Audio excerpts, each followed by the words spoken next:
All right, here we go. It says squares with side lengths x are cut from the corners of a rectangular piece of sheet metal. And that sheet metal has dimensions of 6 inches and 10 inches. Then when the metal is folded up to make an open top box, what is the maximum value of such a box? We're looking for the maximum volume. And so V of x is going to be equal to whatever to find volume, you have um, base times width times height, whatever your three dimensions are multiplied together. So how do we approach this problem? And so it says, going back through, it says squares with side lengths x are cut from the corners. And so let's go ahead and put x in on these corners. Each square is going to be the same size, and so we've got these four squares that are being cut out of this sheet metal. All right, that's a good start. Now it says that it has dimensions of 6 inches and 10 inches.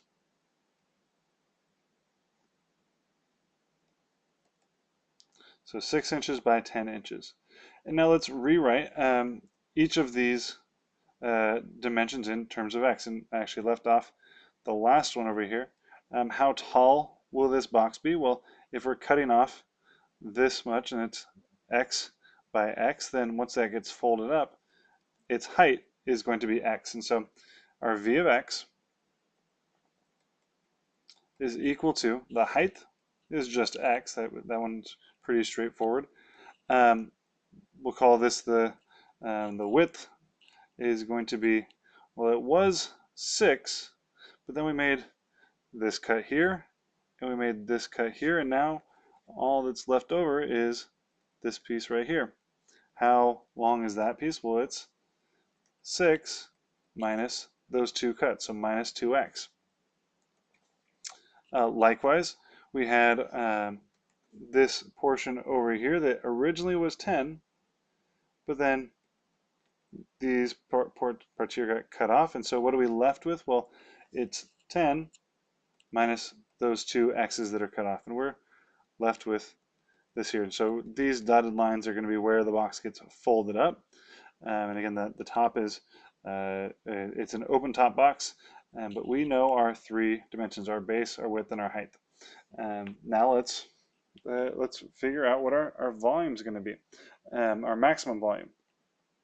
And so actually probably let me go back and enter the right part of the notes in the right part, because what we just wrote here was the volume. So volume is equal to the height times the base times the width, and that should be over here. There's our volume.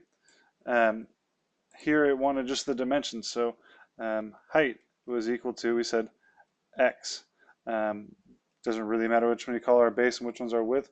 We'll call our base over here is going to be 6 minus 2x, and our width is going to be that 10 minus 2x. Now those multiplied together give us our volume. So couple different things we can go through here, and before we jump to our calculator, let's actually make this page a little bit bigger real quickly. And before we jump to our calculator, let's reason through what we're able to find out without the calculator. So we've got, actually I should be able to paste that again. Perfect. We've got that the volume is going to be equal to x times 6 minus 2x times 10 minus 2x. And you could multiply that all out, but one thing really nice about the form we have it right now written in is that we know the roots, or we're able to easily find what the roots are. So our root for the first one is going to be 0. And let's go with 0. Our root right here, so if I have negative 6 minus 2x, and I set that equal to 0, add 2x to each side, and I have 6 equals 2x. X is equal to 3. So I have a root of 0, a root of 3, and then kind of by the same reason here, I've got a root of 5. All right, let's use that for our benefit. So we'll have a root at 0, 1, 2, 3, a root at 3, and a root at 5. Now, if we were to multiply this out, and so kind of have to reason through for a second, just the x terms, when you multiply those out, hopefully you can see this is going to be a cubic, because we have x times negative 2x times negative 2x. We'll end up with a leading term of 4x cubed. So this is a odd degree, so it's going to go in opposite directions. The end behavior is going to go in opposite directions. And our leading coefficient is positive, meaning that as x gets more and more negative, that y gets more and more negative, and as x gets more and more positive, y gets more and more positive. So our graph is going to have to look something like this. And this is just a sketch, nothing super exact, but just a sketch. And what we're looking for is going to be this point right here. Here's our local maximum. We wanted to find the maximum area. And how do we know it's actually this point, not way over here somewhere? Let's go through these values. Remember what x refers to. So our x-axis is the size of the cuts. This is the size of the cuts that we are making on the metal, so or length of cuts. The y-axis is going to be our volume. It's v of x, and so we're looking for our maximum volume. Now, if what size cuts can we make? Does it make any sense to make a negative cut? And that doesn't really make any sense here. I can't make a negative x value back over here. I can't put the metal shears up to the metal and open them and having metal just kind of expand out of the scissors. Those values are really unrealistic for this problem. So we're gonna they don't fit in our domain. Likewise, think of how big the cuts can be. So our first root is going to be, or our second root is going to be at 3. And why is that an important number?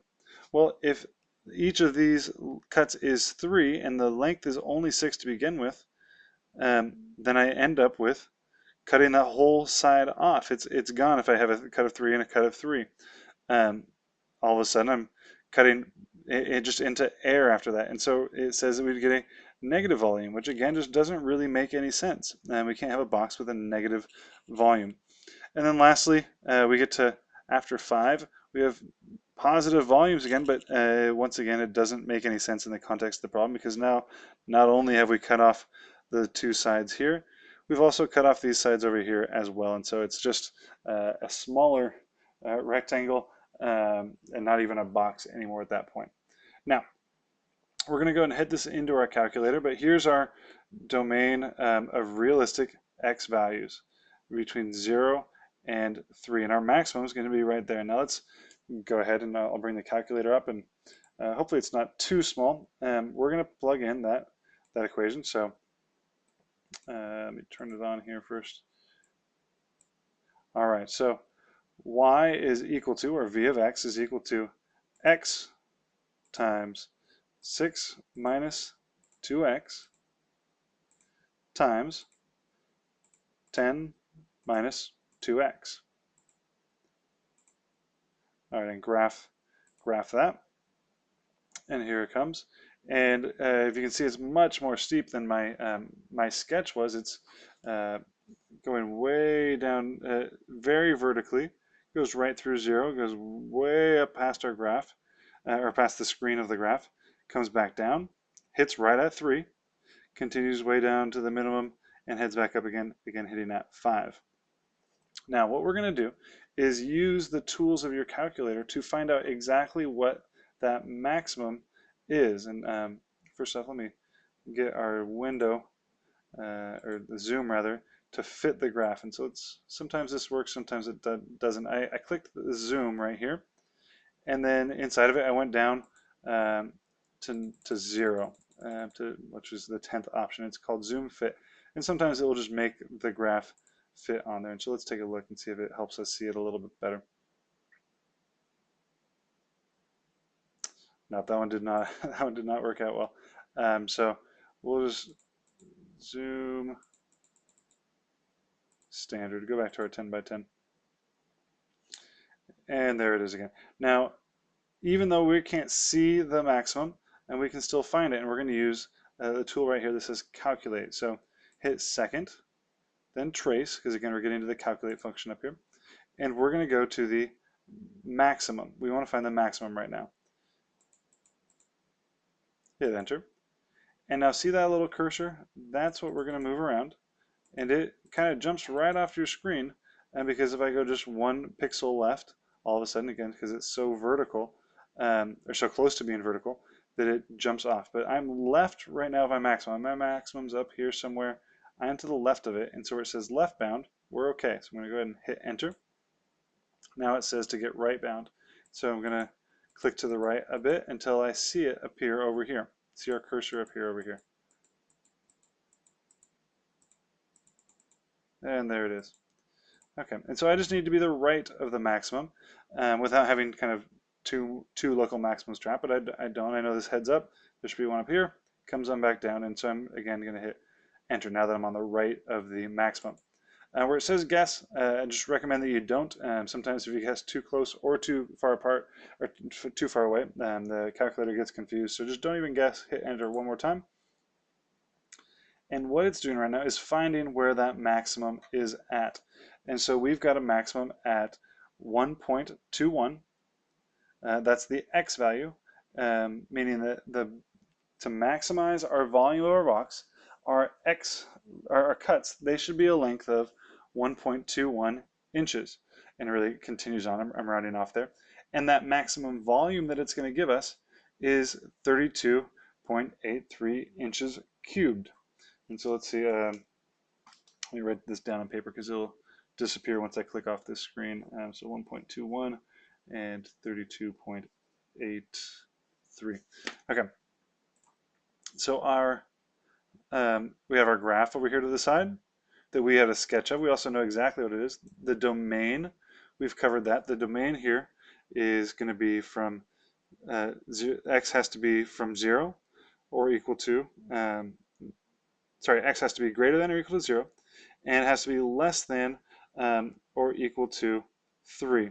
And now right at 0 and right at 3, we have a box of with a volume of 0, but at least it makes sense. So this is our domain.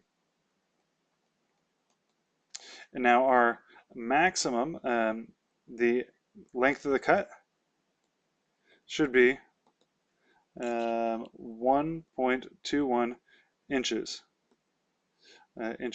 So that would be the length of the cut for the maximum volume. So the maximum volume is going to be 32.83 inches cubed. All right. Hope that helped. Hope that makes sense. And there you go.